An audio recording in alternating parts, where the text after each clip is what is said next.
Ok, Parashat Ekev, Lelou Nishmat Yitzhak ben Shimon et Aaron ben Shimon, Tienavsham, Tzura, Bitzro, Reim. Alors c'est une longue paracha dans le livre de Devarim et alors c'est un des endroits où il y a le passage, un des trois passages du Shema Israël. C'est exactement le deuxième passage qu'on lit tous les jours dans le Shema Israël. Et là-bas, il y a la mitzvah qui est rapportée, qui est une des mitzvahs les plus connues de la Torah. C'est la mitzvah des tzitzit, il est écrit comme ça, Vesamtem et devrayele, vous placerez ces paroles-là, levafrem ve'al nafshechem, sur vos cœurs et sur vos âmes, ou kshartem otam leot al yidchem, vous les accrocherez, vous les attacherez plus précisément en signe sur vos mains. Veille ou les totafot, ben ainechem, et ce seront des totafot entre vos yeux. Alors le mot totafot n'a pas réellement de traduction. Alors on verra souvent le mot frontaux ou quelque chose comme ça. Littéralement, on n'a pas la traduction de ce mot, mais c'est surtout par son analyse qu'on va déduire que, évidemment, qu'il doit être entre les yeux. D'ailleurs, c'est intéressant parce que pour moi, la mitzvah des tefilin est un des plus beaux arguments à rétorquer à tous les croyants de la Torah, en une Torah qui est déformée, en ce sens où on n'écouterait pas l'opinion des Chachamim. Pourquoi? Parce que certains prétendent que les sages sont venus instaurer des choses qui ne sont pas la volonté d'Akadosh Baruch Hu et que sur ce postulat-là, il faudrait pratiquer simplement ce qui est écrit dans la Torah et ce que les Chachamim ont ajouté, le mettre tout simplement de côté. Alors, Chaz v'Shalom, évidemment, c'est des psukim clairs de la Torah qui dit d'après la Torah qu'ils t'enseigneront, tu devras suivre, etc. C'est justement dans le livre de Devarim, c'est qui ils t'enseigneront, c'est les Chachamim, puisque c'est les enseignants, tout simplement. D'après Torah, qu'ils t'enseigneront, et c'est un pluriel, hein, c'est pas qu'il t'enseignera, parce que là tu pourrais prétendre de Dieu, mais là c'est un pluriel, qu'ils t'enseigneront, donc ceux qui sont les enseignants, et les enseignants c'est les Chachamim. Maintenant, je dis tout le temps que l'argument des tefilin est le plus beau, pourquoi? Parce qu'il est tellement ancré dans la tradition, entre guillemets, juive, que même les non-pratiquants, même les moins, enfin pas tout le monde, mais en tout cas, mais ils connaissent cette mitzvah, ils essaient de faire leur bar mitzvah, ils mettent les tefilin, après même si pas tout le monde va réussir à le mettre systématiquement, ce qui est dommage, mais en tout cas c'est quelque chose qui est ancré dans l'esprit collectif du judaïsme. Et donc même ces sectes intra-judaïques, qui valoriseraient une Torah sans l'explication apportée par les Chachamim, souvent on trouve dans ces mouvements-là les tefilin aussi. On trouve les tefilin et ils disent qu'il faut changer. Et c'est, voilà, par exemple, quand on prend tout ce qui est réformé, etc., qui se revendique d'une autre Torah qui n'est pas la Torah présentée par les Chachamim, même chez eux, on trouve des tefilin. On trouve des tefilin. Et l'argumentaire de dire il ne faut pas écouter certaines choses prononcées par les Chachamim, il ne tient pas. Pourquoi? Parce que les tefilin, c'est écrit, le mot tefilin n'est écrit nulle part dans toute la Torah.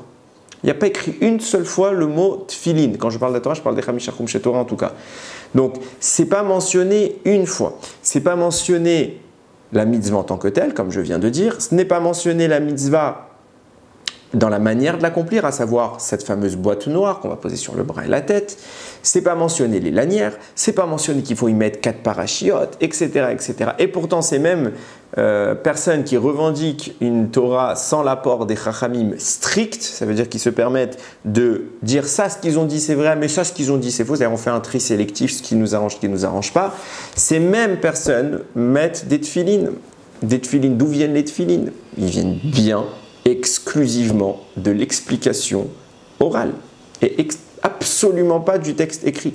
Tout ce qu'on va dire maintenant, et je trouve que c'est la merveille de la Torah, c'est le résultat de l'explication orale. S'il n'y a pas d'explication orale, je le dis clairement, une des mitzvot les plus ancrées dans la Torah, les plus ancrées dans le judaïsme, qui est vraiment acceptée généralement, c'est les tefilin, même si je le disais bien que tout le monde ne la pratique pas comme il se devrait pour autant, mais c'est quelque chose qui est rentré dans nos esprits, on la voit, on la constate, on la voit à la synagogue, on la voit partout.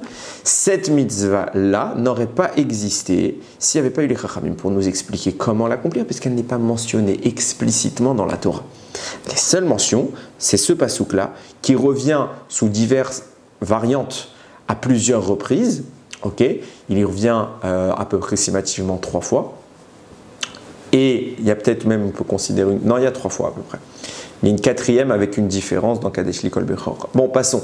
Il revient approximativement 3 fois. Et c'est sur ce pasouk-là qu'on va déduire l'essentiel des mitzvot, enfin des critères d'application de la mitzvah des tefillin. Quand je parle de l'essentiel, je parle des critères basiques. Je m'explique. À savoir que les tefillin, donc on va, bon, même si beaucoup de personnes connaissent, on va juste rappeler comment ça fonctionne. Les tefillin, c'est 2 boîtes noires. Okay, 2 boîtes noires, 2 petits carrés, qu'on pose un sur notre bras, un sur notre tête. Okay, donc avec des lanières, la tête, une sorte, c'est pour ça qu'on parle d'un frontal, qui vient faire le tour de notre tête avec des lanières qui viennent à l'avant. Et sur le bras, on va poser au niveau du muscle, la partie ascendante du muscle. Et on va faire des lanières, avec la lanière, on va attacher le tefillin, qui on va faire 7 nœuds pour arriver à la main, et on va faire une sorte de petite attache sur la main et sur le dos. Là encore, on le voit bien, il y a une particularité qu'a mentionnée, c'est que la Torah nous dit de les mettre entre nos yeux. On ne les met pas entre nos yeux parce que si on devait lire le texte explicitement, entre mes yeux, ça voudrait dire entre mes 2 yeux là. Donc il faudrait mettre le tefillin sur le nez. Ce n'est pas du tout ce qu'on fait, on met le tefillin sur le dessus, ça veut dire dans le parallèle entre les 2 yeux, mais ça tombe bien sur la tête. Pareillement, il y a écrit qu'il faut mettre les tefillin, veya lecha leot, aliadecha, ce sera pour toi un signe sur ta main. Donc si je devais encore une fois littéralement appliquer la chose, je devrais avoir une boîte noire sur ma main et absolument pas sur mon bras, et non on le met sur le bras. Donc encore une fois, tout cela vient de l'explication des Chachamim, et on va maintenant un petit peu rentrer un peu plus en profondeur sur le sens à donner à cette mitzvah qui n'est pas anecdotique. Donc 2 critères, il y a quand même 2 critères qui sont les plus courants, on va dire, dans les halachot des tefillin, bien qu'il y en a énormément, hein. Il y a tout un pan du Shulchan Aruch qui en parle. Les 2 choses qui reviennent le plus, c'est le contenu, à savoir que dans chaque boîte de tefillin, il y a un parchemin dans lequel le même texte est inscrit, à savoir 4 parachiotes. Les 4 parachiotes sont connus de pratiquement la majorité des juifs, donc c'est les 2 premières du schéma, donc Ve'afta et Ve'aya, et les 2 de Kadesh Li Kol Bechor. Ces 4 parachiotes sont inscrits dans un sens précis.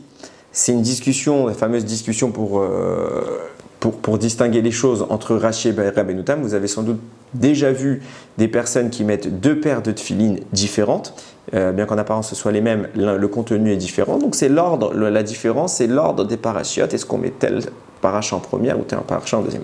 Dans les tefillin du bras, vous aurez les 4 parachiotes inscrites dans le même compartiment sur le même parchemin, tandis que dans les tefillin de la tête, vous voyez qu'il y a des rainures, parce qu'en réalité, il y a 4 compartiments, et dans chaque compartiment, il y a un parchemin avec une paracha.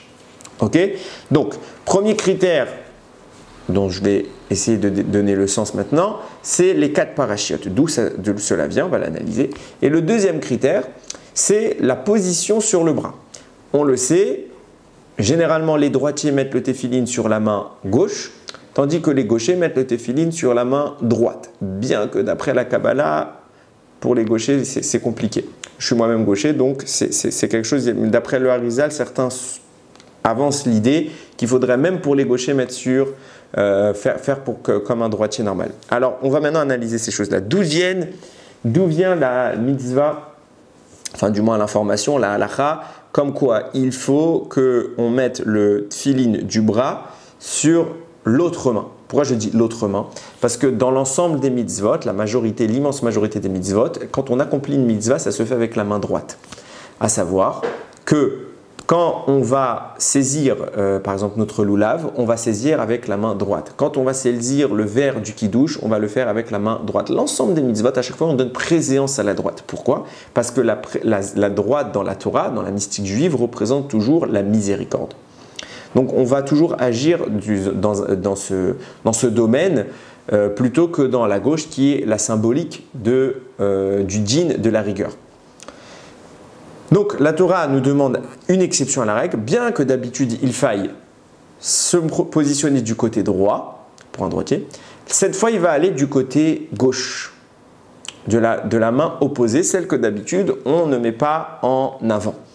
D'où cela vient? Ça vient d'une discussion en fait qui est rapportée dans la Gemara Masechet Menachot. Là-bas, il y a deux avis. Il y a les sages qui disent tout simplement, quand tu vois dans la Torah la mention Yadecha, la main, ou ta main, ou Yad, ou quoi que ce soit, alors ça fait référence à la gauche. Et quand la Torah veut parler de la main droite, elle dit Yad Yemincha, la main de ta droite. Elle précise la droite. On voit, la Gemara amène des exemples et elle prouve ce qu'elle dit. Elle dit quand on veut parler de la droite, on précise droite, mais quand c'est écrit stam, quand c'est écrit de façon simple, sans aucune précision, le mot Yad fait référence à la main gauche. Or, dans notre cas à nous, il y a écrit Ukshartam liot al yedchem, vous l'accrocherez sur vos mains. Alors là, ce n'est pas un bon argument parce que là, vous voyez que c'est au pluriel. Mais dans les deux autres fois où c'est mentionné dans la Torah, il y a écrit Yadecha, il y a écrit sur ta main. Ok, parce que là, sinon, si on lisait ce texte, il faudrait peut-être, on ne comprend pas, peut-être qu'on parle sur la main, quel est le pluriel? Le peuple, le nombre de personnes, ou sur le pluriel des mains. Mais en tout cas, dans les autres mentions de ce passouk, quand on le voit dans, par exemple, Ve'afta, il y a écrit Ve'ayalecha liot al yadecha, ul totafot benenecha. Ce sera pour toi un signe entre sur ta main. Ta main, stam, ça veut dire que ce n'est pas mentionné, ni la main droite, ni la main gauche. Quand ce n'est pas mentionné, nous disent Chachamim, ça fait référence à la main gauche. Et c'est prouvé dans la Gemara, je n'ai pas amené le développement ici. C'est intéressant à lire. C'est pour ceux qui seraient intéressés, c'est page 36b, fin de la page, et page 37a, début de la page.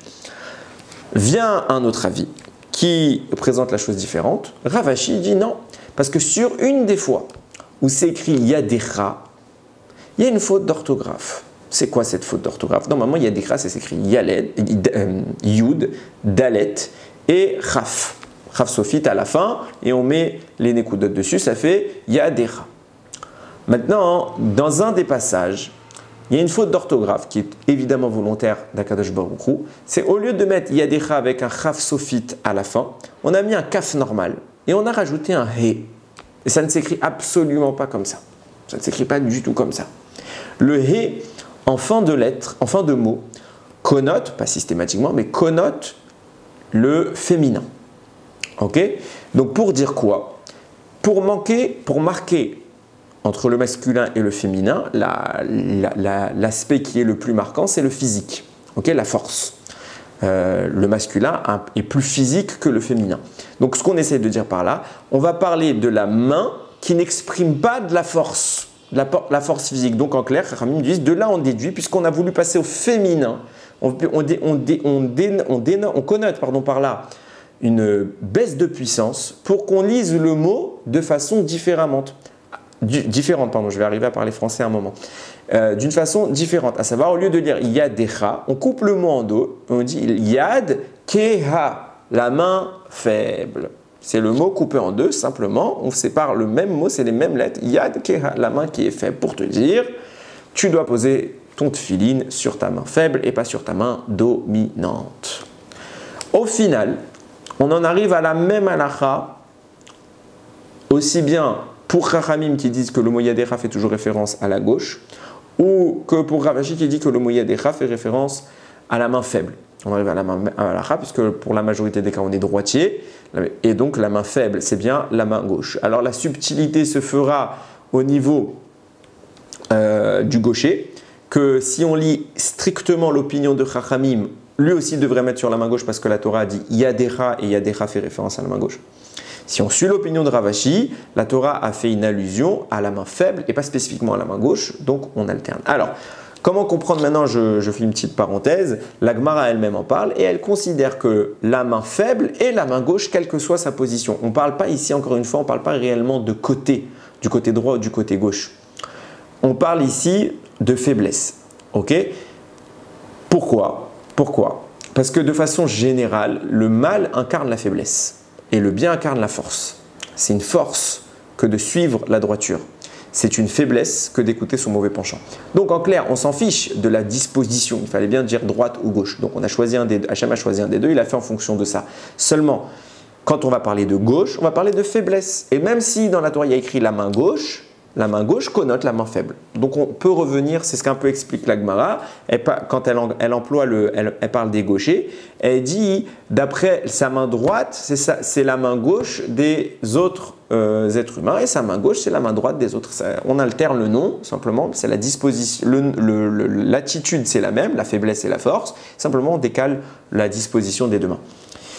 Je précisais tout à l'heure que quand même, d'après le Harizal, et c'est intéressant parce que le Harizal, d'après les commentateurs qui le citent en tant que référence dans cette halakha, qui estiment que même pour un gaucher, il faudrait mettre les tefilines sur la main gauche, tout simplement, sur la main, ça resterait la même, il n'y a pas de différence à faire entre un gaucher et un droitier, puisque justement la gauche connote dans le ciel la faiblesse. D'après les décisionnaires qui pensent comme ça, c'est intéressant d'analyser que la Gemara n'a pas dit ça. Ça voudrait dire que le Harizal contredit une Gemara, ce qui est assez rare. C'est un sujet qui est intéressant. Donc premier point, je reviens, j'ai fait une introduction assez complexe. Premier point à noter, on apprend quand il y a une mention de la main gauche, ou en tout cas dans notre cas à nous, de la main, ou dans notre cas à nous, on parle de la main faible. On apprend donc de là qu'on doit mettre les tefilines sur la main faible. Première question, de façon générale. Pourquoi il existe une différence entre les deux côtés? Pourquoi existe une particularité chez l'humain, et sans doute peut-être même chez l'animal, qui fait qu'on va distinguer les capacités d'un côté par rapport à l'autre. Il faut qu'il y ait un côté qui prédomine. Ce serait peut-être plus efficace d'avoir deux côtés dominants qui sont à même force et qui vont gérer les choses, chacun dans leur compartiment. Quand les choses interviendraient du côté droit, ce serait mon côté droit qui interviendrait. Et pareil pour la gauche. Pourquoi la Torah, dans la création du monde, Hachem a voulu une différence entre la droite et la gauche? Ça, c'est le premier point. Et ce qui expliquera pourquoi on mettra les tefilines à ces endroits-là. Deuxième point, tout aussi intéressant. D'où sait-on qu'il y a 4 parachiotes? Et ça, c'est justement du mot totafot. Totafot, c'est écrit, c'est une marloquette encore, cette fois dans une autre Gemara Masechet Sanhedrin. Premier avis, qui dit que le mot totafot est écrit à 3 reprises dans la Torah, dont une qui est écrite, c'est notre passage à nous, qui est écrite au pluriel. Donc, au total, vous avez deux versets où il y a écrit le mot totafot et un troisième verset qui l'écrit au pluriel. Un pluriel, c'est minimum 2. Donc, Rachamim, ils ont compté, puisque ça fait une quadruple mention les 2 fois où c'est singulier, plus la fois qui est au pluriel qui vaut mot compte double, ça nous fait 4 mentions du mot totafot pour te dire que les tefilines sont répétés à 4 reprises dans la Torah, pour te dire qu'il y a 4 passages de la Torah à écrire dans les tefilines. Vient Rabbi Akiva et dit, mais pourquoi tu te cherches la tête à compter le nombre de fois? Le mot totafot, déjà, il veut dire 4. Pourquoi? Quand tu prends le mot totafot, tu le divises encore en 2. Le mot tat, ça fait totafot, simplement on change des nékudotes pour que ça ait du sens, mais c'est les mêmes lettres. Le mot tat, en langage katfé, okay, je ne sais pas c'est quel endroit, dans la langue katfé, ça signifie 2. Et le mot pat, donc la deuxième partie du mot totafot, les 2 dernières lettres, en langage afriki, ça vaut 2. Donc pour te dire tat en katfé, ça fait 2, pat en afriki, ça fait 2. Donc, totafot, c'est le même mot maintenant concentré, c'est 2 plus 2, 4. Donc, de là, tu apprends, Rabbi Akiva n'est pas d'accord, on n'a pas besoin d'aller chercher 4 mentions du texte. Il est écrit clairement, le mot totafot m'apprend qu'il y a 4 parachiotes. Et là encore, c'est intéressant. Pourquoi c'est intéressant? Parce que Rabbi Akiva va chercher, dans un langage étranger, la traduction de notre mot. Qu'est-ce que ça signifie? C'est-à-dire quoi? La Torah, on ne connaît pas ce mot. Le mot qui est employé dans la Torah, c'est un langage goy. Et ça, c'est important puisque ça fixe une halakha. Ce n'est pas juste une allusion, ça fixe une halakha. C'est comme ça que toutes les tefilines que vous trouverez n'importe où, ils ont 4 parachiotes. Pourquoi 4? À cause de cet enseignement, soit d'après l'avis numéro 1 qui dit c'est écrit 4 reprises, soit d'après Rabbi Akiva qui dit que c'est le mot totafot qui insinue 4. Et quand vous regardez dans le Chumash, Rashi, il rapporte quoi? Il rapporte l'avis de Rabbi Akiva. Quand il met le mot totafot pour expliquer le mot totafot, il te dit que veut dire totafot? Il veut dire ce que Rabbi Akiva a dit. Tat 2, pat 2, totafot 4. Voilà ce que dit Rashi. Il ne va pas chercher l'opinion qui est mentionnée au début pour dire que ça veut dire 4 parachiotes parce que c'est répété 4 fois. Non, il cite bien l'opinion de Rabbi Akiva. Donc, les 2 particularités qui nous interpellent, c'est surtout les manières dont c'est annoncé. Petit 1, on a la mise des tefilines qui se fait sur la main faible, du moins la gauche, et la majorité des cas est la main faible, parce que c'est une faute d'orthographe dans la Torah, il y a écrit Yadecha avec un He à la fin. Deuxième chose, comment se fait-il que Rabbi Akiva enseigne la halakha en se basant sur une traduction étrangère de la Torah? Alors c'est toujours intéressant de s'arrêter sur les détails, parce qu'on va revenir encore sur un passage que j'ai abordé à plusieurs reprises, mais on se rend compte à chaque fois qu'il y a encore des strates qu'on n'a pas eu le mérite de comprendre et d'appréhender convenablement, et qu'en allant un peu plus loin, on en apprend encore un peu. Je parle évidemment de la naissance de Yaakov Avinu, que quand leur mère Rivka est tombée enceinte, il y a écrit que les deux jumeaux qu'elle portait se battaient dans le ventre, et arrive maintenant le moment de la naissance. Et là-bas, il y a écrit Vaimelu Yamea la Ledet, se sont complétés ces jours pour enfanter, Veine Tomim Bevitna, et voici qu'il y avait des jumeaux dans son ventre. Le mot Tomim était encore une fois, c'est faux, c'est pas comme ça qu'on aurait dû dire. Normalement, le mot jumeau, c'est Théomim. Il y avait une lettre qui est manquante. Ici, c'est le Aleph. Il y a écrit Tomim sans le Aleph, alors qu'avant, il y aurait dû être écrit Théomim. Pourquoi cette différence? Là, sur ça, il y a énormément de commentaires dessus. Je vais en citer un parce qu'il est en rapport avec mon propos. C'est celui de Abarbanel. Abarbanel rapporte pour te dire que ça vient connoter ici le langage Tam. Tomim, c'est le mot, la racine, c'est Tam. Tmimut, c'est quoi Tam? L'intégrité. L'intégrité pour dire que les deux enfants étaient intègres. Ils étaient jumeaux. Théomim normalement, mais là on a retiré une lettre pour te donner une particularité de ces enfants. Ils étaient intègres chacun selon son itinéraire qui était évidemment opposé. Esav, il était intégralement mauvais. Yaakov était intégralement bon dans le ventre de sa mère. Il y avait la perfection, c'était shalem, c'était parfait. C'est-à-dire que le mal à l'état pur, le bien à l'état pur. Vient le Yismar Moshe pose la question, il dit alors il est où le libre arbitre? Si ils n'ont aucune part de leur opposé, alors ils n'ont pas le choix. Si Yaakov est parfaitement bon, et il n'y a pas de part de mal en lui, il est parfaitement le bien incarné, alors il n'aura aucun mérite, on n'a aucun libre arbitre à agir dans ce monde, puisqu'il est programmé pour agir de la sorte. Pareillement pour Esav, si Esav est intégralement mauvais, il n'a pas de libre arbitre parce qu'il n'y a pas de tendance vers le bien qui l'incite à réfléchir et à se poser la question avant d'agir. Donc dans les deux cas, ils ont perdu leur libre arbitre. Quand est-ce que leur libre arbitre apparaît? Et bien justement, nous explique le Yismar Moshe, c'est le moment même de leur naissance. Yaakov va faire un immense cadeau à Esav, bien que ce n'était pas nécessairement son objectif, en tout cas il va avoir un cadeau, il va lui offrir le libre arbitre et ça va lui aussi engendrer chez lui le libre arbitre. On connaît tous le fameux moment de la naissance de Yaakov, quand la Torah nous dit « Ve'acharichen yatsa achiv » et après cela, après que Esav soit né, est sorti son frère « Ve'yado ochezet barakev Esav » et sa main tenait le talon de Esav.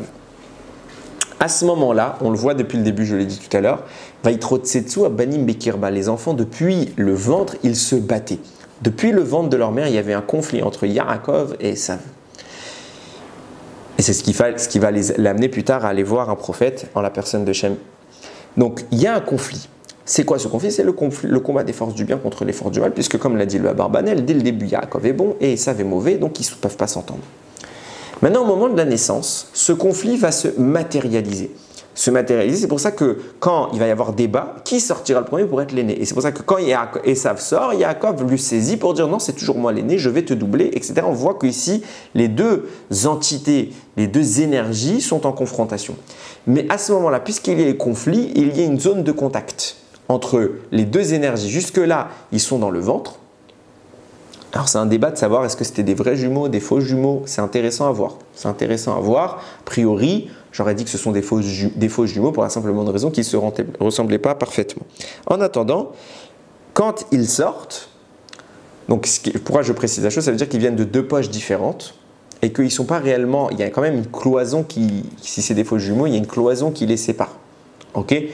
Et donc même s'ils se battent à distance, ils ne se touchent pas. Mais là, réellement, ils ont enfin pu accéder au monde humain et donc se rentrer l'un et l'autre en contact. Et Yaakov saisit le pied de Esav. Nous disent Chachamim à ce moment-là, les forces du bien ont saisi les forces du mal et les forces du mal ont saisi les forces du bien. À ce moment-là, il y a eu un échange dans ce combat qui s'est enfin matérialisé sur Terre.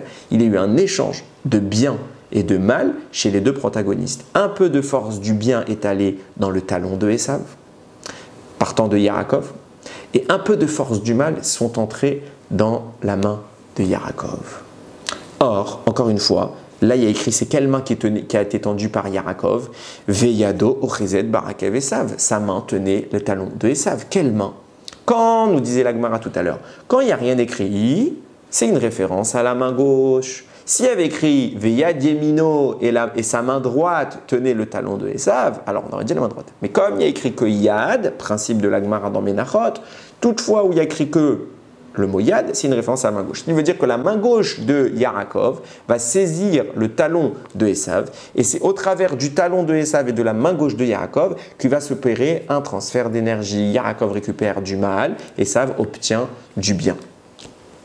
Conséquence, puisque le mal pénètre au travers de la main gauche de Yaakov, le mal, je l'ai dit tout à l'heure, c'est le symbole de la faiblesse, c'est le symbole de l'énergie impure. Donc il y a une impureté qui va contaminer la main gauche de Yaakov, cette main va s'affaiblir. D'où vient la dichotomie, la séparation entre d'un côté la gauche et d'un côté la droite. Pourquoi la Torah, Hachem ne nous a pas créé avec les deux côtés de la même puissance? Tout simplement, ce n'est pas nécessairement dit qu'il nous a créé de cette manière, c'est simplement une conséquence de cet affrontement qui s'est manifesté au moment de la naissance de Yaakov où sa main a été affaiblie.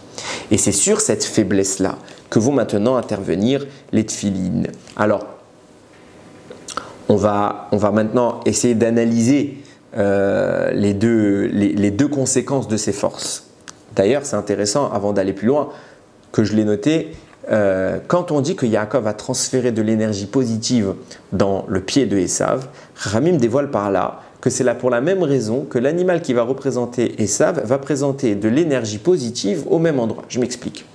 On sait que dans la cacheroute, et d'ailleurs c'est notre paracha, c'est pas notre paracha, c'est la paracha de la semaine prochaine, paracha Re'eh, et ça a été déjà mentionné dans paracha Shemini, la cacheroute animale, pour les animaux qui sont sur terre, nécessite deux critères. Il faut que l'animal soit un ruminant et qu'il ait les sabots fendus.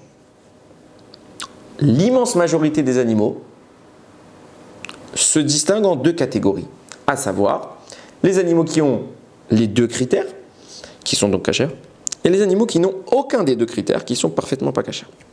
Maintenant, il y a 4 animaux que la Torah mentionne, pour lesquels c'est ambigu, c'est pas cacher, parce qu'il y a seulement un critère. C'est le gamal, la arnevet, le chafal et le chazir. Donc le gamal, c'est le chameau. Arnevet, alors on traduit souvent par gerboise. Le chafan, pardon, j'y reviens. Le chafan, ils mettent souvent... ils mettent le lièvre, mais ce n'est pas le lièvre. Ça n'a aucun sens de parler du lièvre puisqu'il n'a pas les critères dont on parle. Bon, on va regarder chafan, on ne sait pas exactement de quel animal on parle. Et le chazir.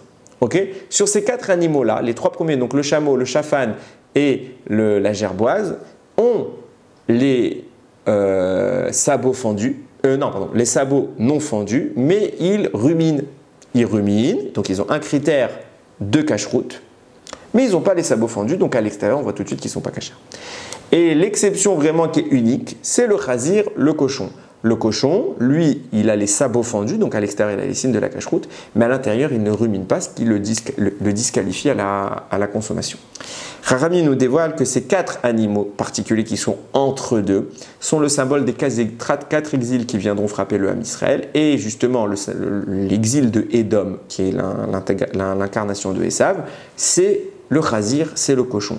Pourquoi? Parce que justement, dans le pied de Esav, normalement l'animal, il aurait dû faire partie des catégories qui sont parfaitement non cachères, qui n'ont aucun des deux critères. Mais comme dans le pied de Esav, Yaakov a inséminé une partie de sa gdoucha, alors il a cachérisé quelque part les mains, les extrémités de Esav. Et ça se répercute comment? L'animal qui va l'incarner, qui va représenter son état, le cochon, lui aussi, à l'intérieur n'est pas cachère, puisqu'il fait partie des animaux pas cachères, mais il va avoir sur ses pattes, comme le pied de Esav, il va avoir une doucha qui est entrée, qui va lui conférer un signe de pureté dans la cacheroute. Un signe sur 2, c'est toujours mieux qu'aucun des 2 signes. Maintenant, comme je le disais tout à l'heure, on a une faiblesse qui s'est manifestée dans le bras de Yaakov, le bras gauche. On a une force qui est entrée dans le pied de Esav, et il va falloir maintenant essayer de comprendre comment ces forces elles vont être en jeu. Et évidemment qu'on l'a compris que la main dont on parle, cette faiblesse qui a été apposée sur la main de Yaakov, va être compensée par la mitzvah des tefilines parce qu'elle a un rôle particulier. D'ailleurs, c'est intéressant de comprendre que ce que dit le Yismach Moshe, cette atteinte qui a été mise dans la main de Yaakov. Maintenant, les tefilines vont venir être posées là-bas, Donc il faut regarder dans les écrits du Harizal et du Zohar, c'est très intéressant à lire, pas tout nécessairement le développement, mais en tout cas les grandes lignes. Rami me disent, c'est pour cette même raison que nous, quand on va poser le tefillin, on va le mettre sur la main faible, parce qu'il y a une faiblesse à réparer, c'est-à-dire on va poser le tefillin qui va venir ici travailler sur cette main et retirer, faire le travail d'exfiltration de l'impureté que Esav nous a donnée. Et justement cette entrée, cette intervention brutale dans le corps de Yaakov par l'entremise des forces du mal doit être purgée. Et puisqu'elle doit être purgée, il y a tout un travail à faire dessus. Et nous révèle les Chachamim, le but de la mitzvah des tefillin, de poser spécifiquement sur la main droite, c'est littéralement cette exfiltration, et ce sera d'ailleurs la raison pour laquelle on va faire exactement 7 tours sur le bras. Pourquoi 7 tours? Parce qu'il s'agit ici de faire un rapport à la soumission des forces du mal. Souvenez-vous, on en a parlé plusieurs fois, le moment où Yaakov va rencontrer Esav, Esav va venir pour le tuer, et là Yaakov se prosterne à terre 7 fois devant Akadosh Baruch Hu. C'est en se prosternant 7 fois qu'il est parvenu à soumettre les forces du mal qui étaient incarnées chez Esav. Et bien dans la même démarche, le même cheminement est imposé chez les tefillin qui viennent soumettre les forces du mal, le résidu de forces du mal qu'Esav a réussi à nous faire pénétrer dans notre bras gauche. On vient poser le tefillin qui vient sanctifier notre bras, et on va, nous dit le Zohar, ligoter le mal qui est en nous au travers de 7 tours précisément, parce que c'est le moyen par lequel Yaakov a déjà réussi à s'affranchir de ça, à le soumettre et à le dominer. De cette manière, on assujettit le mal qui est en nous et on arrive à prendre l'ascendant sur son expression chez nous. Donc cela, c'est le premier critère, et on va après plus mettre ça en exergue avec le rapport avec la tête, mais le premier point à noter, c'est que l'infiltration, l'infection des feuilles du mal est corroborée et guérie et traitée même par les tefillin du bras qui viennent justement se mettre dans cette condition-là. Pareillement, concernant la position des tefillin de la tête, là-bas on a vu que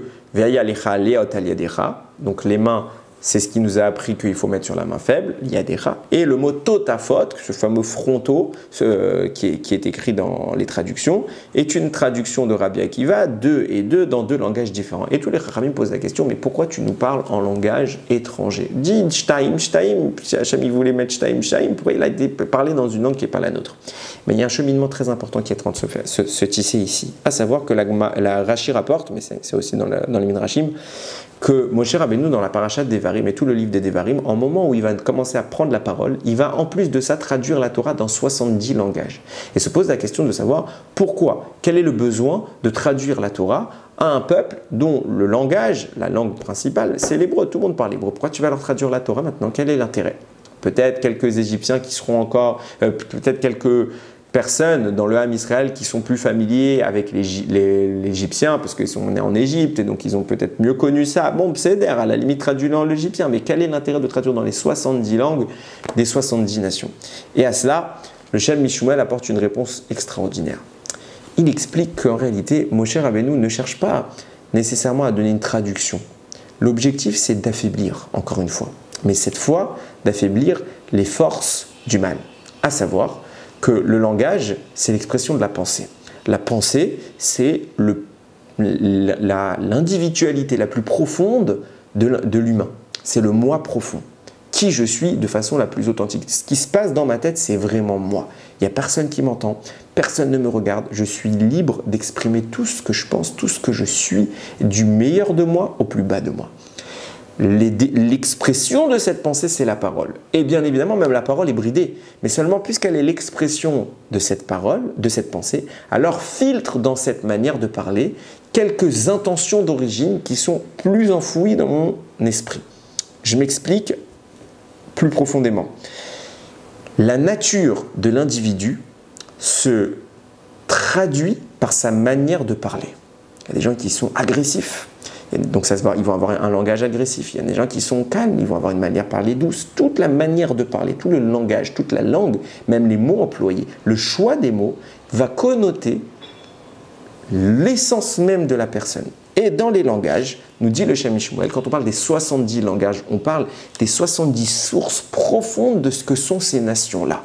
Et puisque ces nations-là sont des expressions qui s'opposent à Israël, elles vont témoigner de mal. Ils vont avoir une énergie négative. Et ça s'exprime au travers du langage. Pourquoi Moshe Rabbeinu vient traduire la Torah? Pour justement impacter l'énergie positive de la Torah dans ces différents langages, pour que dès le début, avant même qu'on tombe en exil, déjà la Torah puisse commencer à nettoyer, à purger, à filtrer les forces du mal des nations parmi lesquelles on va être exilé plus tard.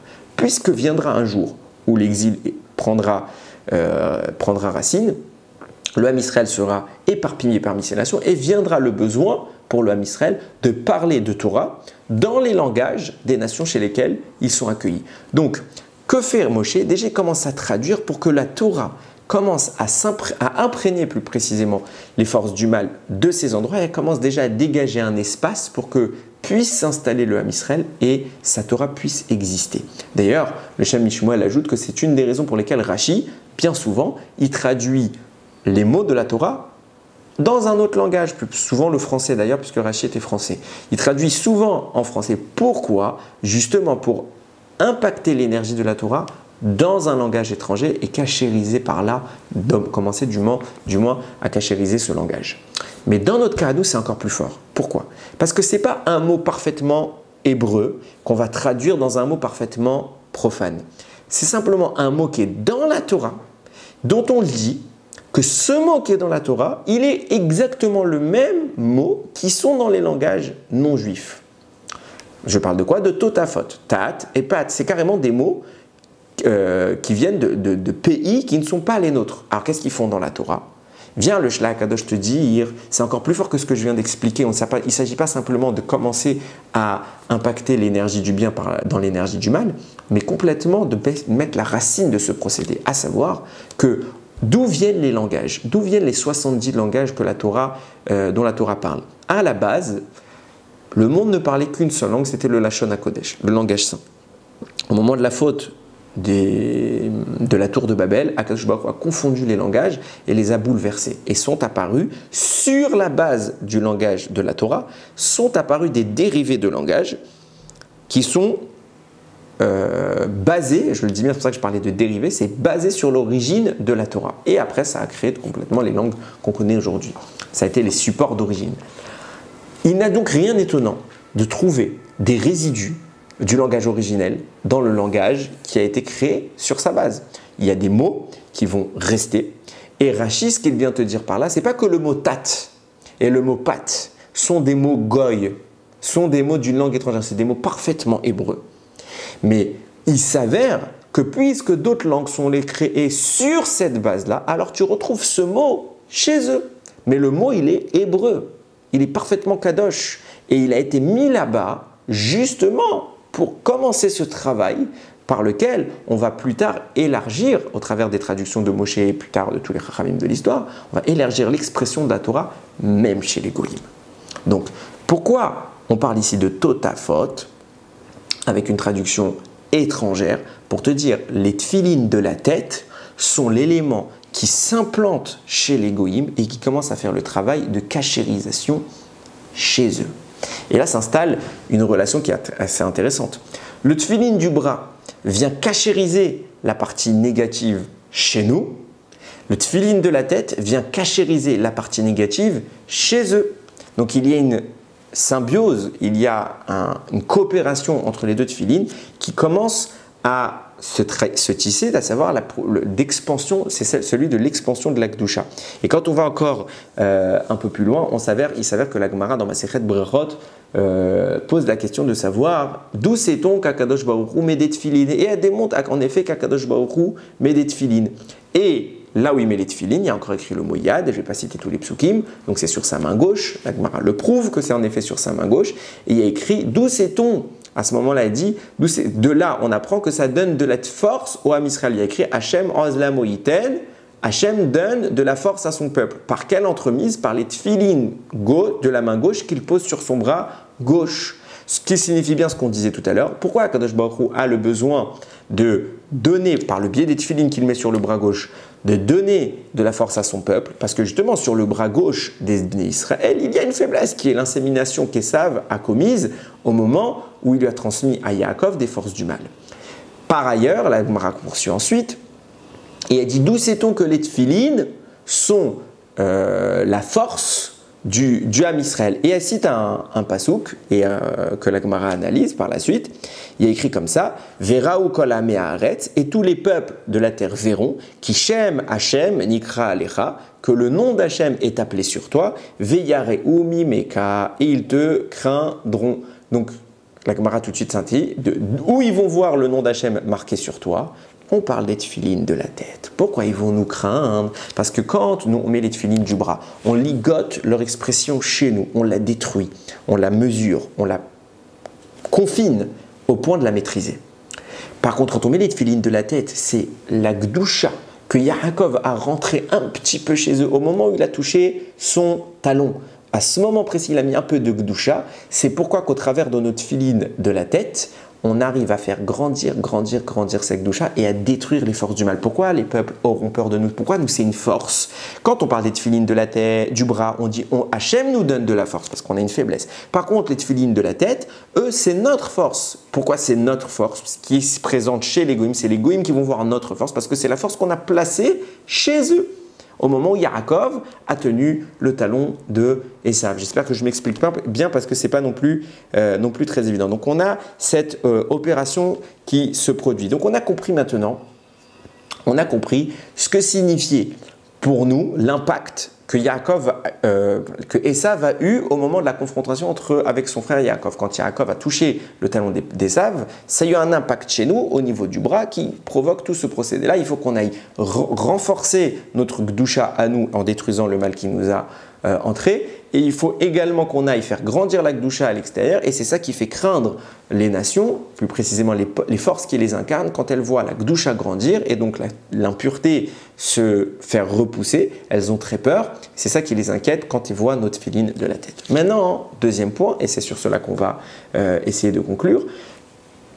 Quel est l'impact que Yaakov a eu sur Esav? Alors on a dit, il y a de la gdusha chez eux, on commence à les cachériser, mais quel est l'impact maintenant? Qu'est-ce qu'il a gagné? Puisque chez nous, Esav fait rentrer de la force impure, ça nous crée une faiblesse. Sinon on fait rentrer de la force pure chez Esav, ça lui crée une force. Forcément, puisque le pur, la gdusha, c'est le bien, donc on lui offre une gdusha. Cette gdusha, quelle est-elle?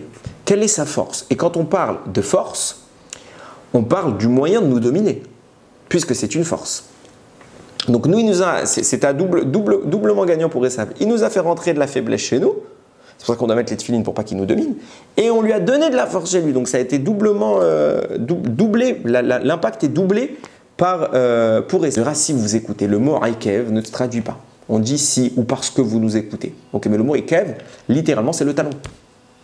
Littéralement, c'est le talon. Donc si je devais traduire, et ce sera le talon que vous écouterez. Ça ne veut rien dire. Pourquoi il y a écrit le mot talon pour dire parce que? Normalement, on aurait dit Veya ki tishmeu. Si vous écoutez. Là, il y a écrit Veya ekev tishmeu. Le mot ekev, il n'a pas sa place. Que veut dire ce mot? Vient Rashi et il te dit, on fait référence ici aux petites mitzvot dont nos talons piétinent toute la journée. Que nos talons piétinent toute la journée. Ces petites mitzvot que nous, on pense qu'elles n'ont pas d'importance, alors on se permet de les piétiner par notre talon. Pourquoi on a fait cette hiérarchie dans les mitzvot? D'où vient cette hiérarchie? Nous dit le Malbim. De quoi on parle? Pourquoi il y a des mitzvot qu'on piétine? Parce que c'est là que le serpent il va t'attaquer. Le serpent il ne va pas t'attaquer sur les grosses mitzvot tout de suite. Il ne va pas te dire tue. Il ne va pas te dire fais de l'idolâtrie. Il ne va pas te dire fais transgresse Shabbat. Il ne va pas te dire fais de l'adultère. Il ne va pas te dire les grosses avérotes. Il va te dire les petites avérotes. Les petites mitzvot que toi tu penses qu'elles ne sont pas importantes. Dire celle-là ne la fais pas. Mais son vrai objectif, c'est de passer par le bas pour monter vers le haut. Et là, il peut t'atteindre. En commençant par le bas, en te faisant dénigrer, par exemple. Je donne un exemple tout bête. Le type se dit, ça va, Moukhtse Shabbat, les choses qu'on n'a pas le droit de toucher le Shabbat, c'est encore une fois les Chachamim qui l'ont rajouté, c'est pas un interdit de la Torah, c'est pas très grave, ça fait quoi si je tiens un stylo? Fais rien. J'ai un stylo, il n'y a pas d'interdit de la Torah, je fais rien, voilà, je tiens un stylo, je fais rien, j'écris pas maintenant. Le tenir, c'est pas écrire, l'interdit c'est d'écrire. Pourquoi je tiens pas mon stylo? Je peux tenir mon stylo. Et on le sait tous, en tenant le stylo, à un moment, on va être en train de discuter, et dès que vous tenez un stylo, vous avez une feuille ou n'importe quoi, même des fois c'est pas une feuille, c'est un table, un mur, ce que vous voulez, les gens déjà ils écrivent. Naturellement, on a un stylo, on écrit. Donc ça veut dire que par quoi le Yetzer Hara va te faire fauter et transgresser l'interdiction d'écrire Shabbat? Il va te dire, tiens, le stylo, c'est tout. Il ne va pas te dire transgresse tout de suite en écrivant, il va te dire transgresse muktzeh, transgresse l'interdiction rabbinique de tenir un stylo. Et par ce moyen-là, il va réussir à te faire fauter beaucoup plus gravement.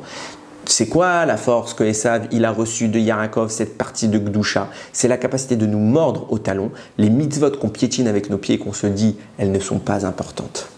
Et par cela, il se nourrit, parce qu'il arrive à nous faire des avérotes qui sont importantes.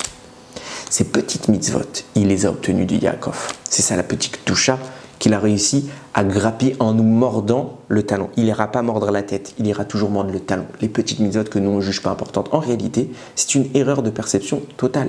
Toutes les mitzvot sont toutes importantes. Mais comme est intervenu cet échange entre Yaakov et Esav, on a donné à Esav la force de nous faire croire que certaines mitzvot sont plus importantes que d'autres. Et c'est une grave erreur. Toutes les mitzvot, de la plus tordue qui puisse être, dont on n'a pas le sens, à la plus cohérente, ont la même importance. Pourquoi? Parce qu'elles ont été formulées par le même auteur, Dieu. Dieu a dit, c'est la même valeur. C'est la même valeur. Que ton père te demande de t'amener un verre de coca ou un verre d'oasis, c'est pareil, c'est la même mitzvah.